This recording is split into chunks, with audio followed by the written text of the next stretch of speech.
Oh, hi. I didn't know you were there. You caught me inside of my sketchbook. How crazy is that? I've been sitting here sketching away, doing some fancy doodling called Zentangles. Huh? Zentangles? What are those? The Zentangle method is an easy to learn, relaxing, and super fun way to create beautiful images by drawing structured patterns. I'm excited to lead you through these three Zentangle activities. Zentangling, there are numerous ways to do that. These are just three simple ones that I came up with, and I hope that you will continue this art form and create your own patterns and designs after this intro. So the materials we're going to use today are paper, different kinds of paper. I turned this one into a card, and this one is on a single-sided, like a postcard that I could communicate with someone and send them some love in my art. To start out with, I'm going to use this Stadler pigment liner, 0.3 in thickness. You're also welcome to use a Sharpie pen. If you have a fine tip Sharpie, that would work great.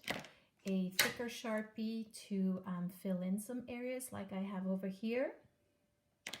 And if you would like to go in with some shading, a soft, nice sharp pencil would be great as well. And then if you have some sort of straight edge to create straight lines, and from your kitchen, you can use a jar lid to create the circles. Okay, so we're going to start with this hill Zentangle. I just made up a name for it. So what I'm going to have you do is start on a blank sheet of paper, and we're going to go for breaking up the picture plane. What I mean by that is we have this blank area, and where would you like to organize your Zentangle? So I'm going to start with anchoring the four corners, and I'm going to do that just putting some dots in the corners. And this is not going to be a perfect rectangle. In fact, I would like you to zen out and just go for it with some curvy lines to connect these corners, like so. And each and every Zentangle that you're going to do is just going to be a little bit different. So now we're going to start with the dot and then drawing these curved arches on top, kind of like little rainbows on top of each other. So I'm going to start in the corner and then draw the curves above it. And then keep turning your paper as you do that. Dot, 1, 2, 3, 4 curves. And keep your lines close together. And for the start, I'm going to have you work around the perimeter of this squarish, kind of looks like a flag waving in the air, kind of a shape, and keep going and enjoy the movement of your hand. Breathe, and you can just literally zen out, peace out as you're doing this project. So I have stacked now some going towards the center, so I'm going to not build on there and keep building around the outside. Now, also what I would like you to experiment with is a variety of sizes, variety just like lines, is an element of visual arts. And if you're creating some teeny tiny hills and some bigger ones, you have created a variety right here. And that creates interest and kind of like attention in your artwork. So we're always going between tension and balance. And what we're also going to do is tension and balance between black and white. So if you're familiar with the yin yang sign, that's totally balanced between black and white, the yin yang sign. So that's kind of what we're trying to achieve with our Zentangles. So fast forwarding, here's another one that I started. So you keep going around the edges of this flag design. So you can kind of imagine how this is going to develop over time. And now, if you're almost done, try to keep that little center area open so that you have, again, that balance between busy designs for your eyes and more of an opening blank design for your eye to rest on. So what I did with my pencil was I did a little bit of shading here, always on the right hand side of the hills, imagining a light source coming in from the left hand side here. You would be shading on the hills, and you can do this with your finger and you can kind of rub in the pencil a little bit. Shading should not be overdone. I'm also shading a little bit along the sides of the flag shape, so it kind of looks like it's lifting up off the card here, and you can soften that out a little bit. Okay, so that's one design that I think you're going to enjoy. So finish that. And I'm going to move on to the next one. The next one is the 2 circle design. So what I did here was used a jar lid. And again, we're going to go right for it with the black pen. Don't worry about sketching something with pencil and then erasing it and getting frustrated. Just go for it with the top.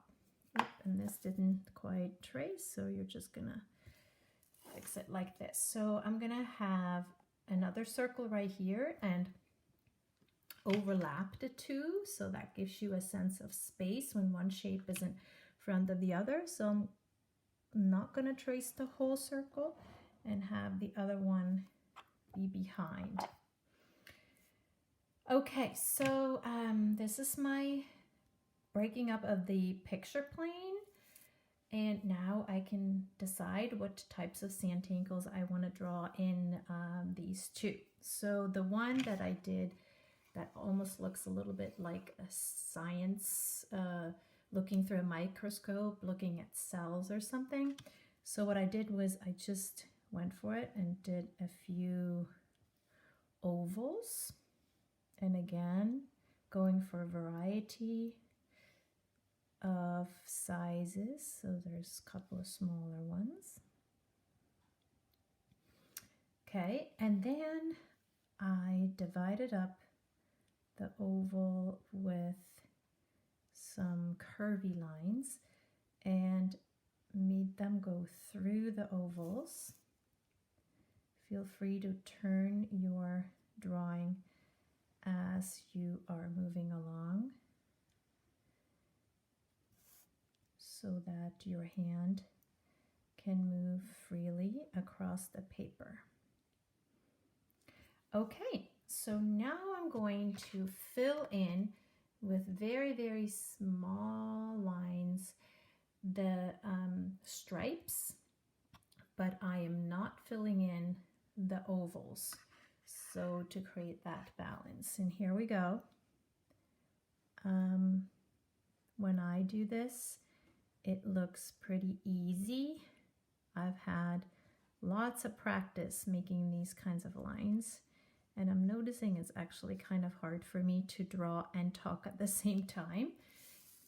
I hardly ever do that. I'm usually very quiet and concentrated when I draw. So did you notice how I turned my paper when I did the line work the other way? Okay, and then once again, coming in from a different angle. I think I'm going to do it this way. So forth and so forth. It would also be nice to turn on some music so you can really relax and enjoy this process. You can see how that's going to come along. What I did to finish mine off was I used a thicker Sharpie to, no, actually I didn't. I was using the same one, but just emphasized those lines a little bit to add a little bit of a thicker line in between the two patterns. So you could definitely embellish your work that way. Okay, moving on to the last design, which is this one. And here we go. So there, I started with a circle. It's not a perfect circle. You don't need to use a compass for it. Don't make it in the middle. Make it somewhere off center. And now off of that circle, you're going to use a straight edge and just divide up your bigger circle with these essential like sun rays going all the way around. And that already looks kind of cool. How it makes it like an optical illusion that this circle is no longer flat anymore. And then what I did next was I created these rings. So think about drawing a wobbly ring around the first circle, and you keep going, and as it stops right here, you stop your line. Okay, and keep it going. And as I go out towards the edges of the circle, I'm just going to make my lines a little bit farther apart. And all there is left to do now is filling in the checkerboard design. Maybe go with a thicker Sharpie and start literally just somewhere and say, okay, this is a black field. And then the next one to it should be opposite, which should be white. Then the next one is black. Next one is white. Next one is black in this row. And really take your time in filling this in solid black. And then here again, this one would be black. I kind of like to outline my shape first and then just color in the same direction to get this professional filled in look. So this one's going to be white, this one's going to be black, and so forth and so forth. I hope you have enjoyed this demonstration on Zentangles, and I hope you're going to invent your very own designs. And see you next time at Community Art Kitchen. Enjoy. Bye-bye.